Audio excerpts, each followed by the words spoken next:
tekan angka kecelakaan lalu lintas, Kakor Lantas gelar aksi keselamatan jalan.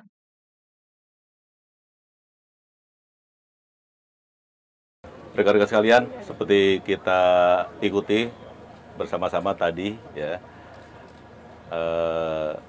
sudah digelar operasi keselamatan lalu lintas yang akan dilaksanakan mulai tanggal 4 nanti sampai dengan 17. Itu sebagai aksi pertama kita setelah pencanangan aksi keselamatan jalan.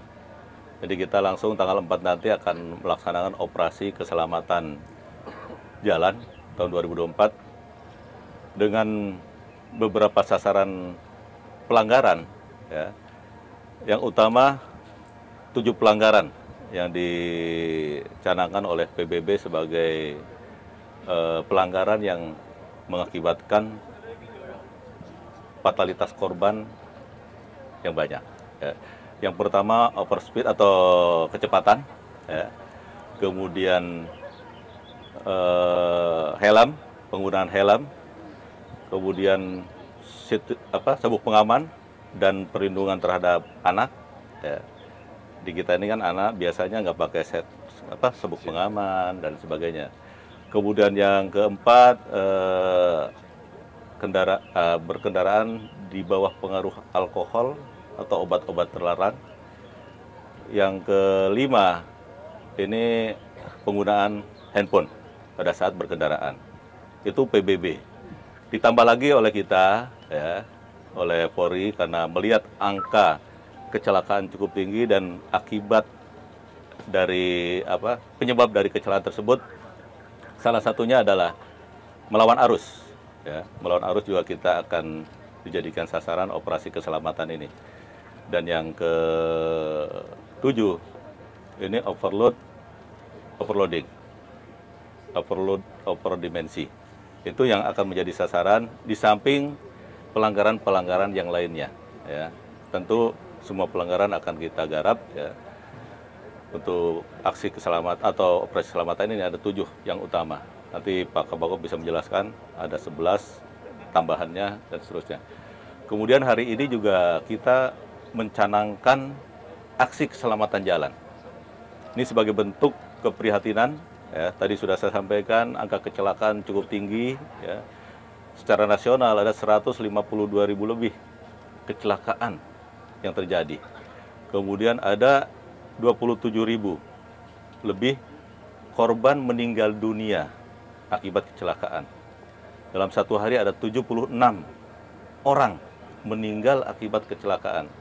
Dalam 1 jam ada 3 orang yang meninggal akibat kecelakaan. Belum yang luka berat, luka permanen, ya, cacat seumur hidup, luka ringan, dan kerugian material. Ini tidak sedikit.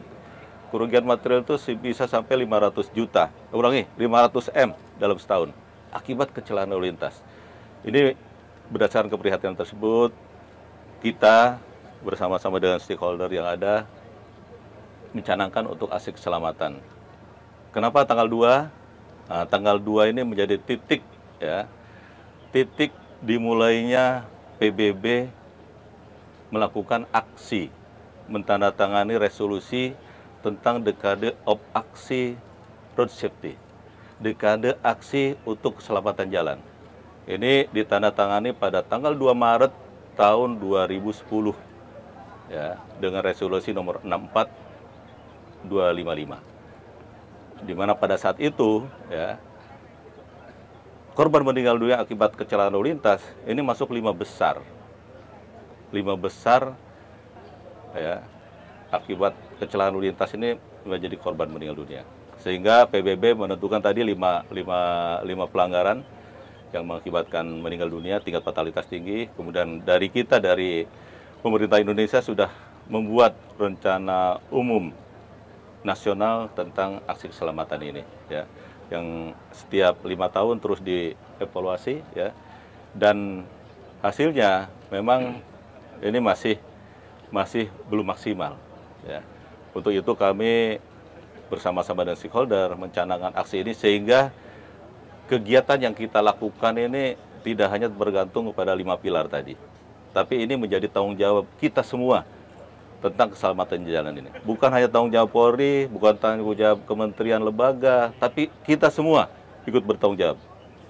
Hari ini teman-teman dari komunitas, ya, dari seluruh masyarakat yang ada di Semarang juga mengucapkan ikrar untuk bersama-sama kita untuk melakukan aksi keselamatan di jalan ini. Untuk itu saya berharap, ya, ke depannya seluruh masyarakat bisa kita edukasi, kita berikan pemahaman tentang arti pentingnya keselamatan berlalu lintas di jalan ini. Karena tadi korbannya tidak hanya meninggal dunia, tapi secara sosial, secara ekonomi ini menjadi korban. Tadi ada anak yatim, ada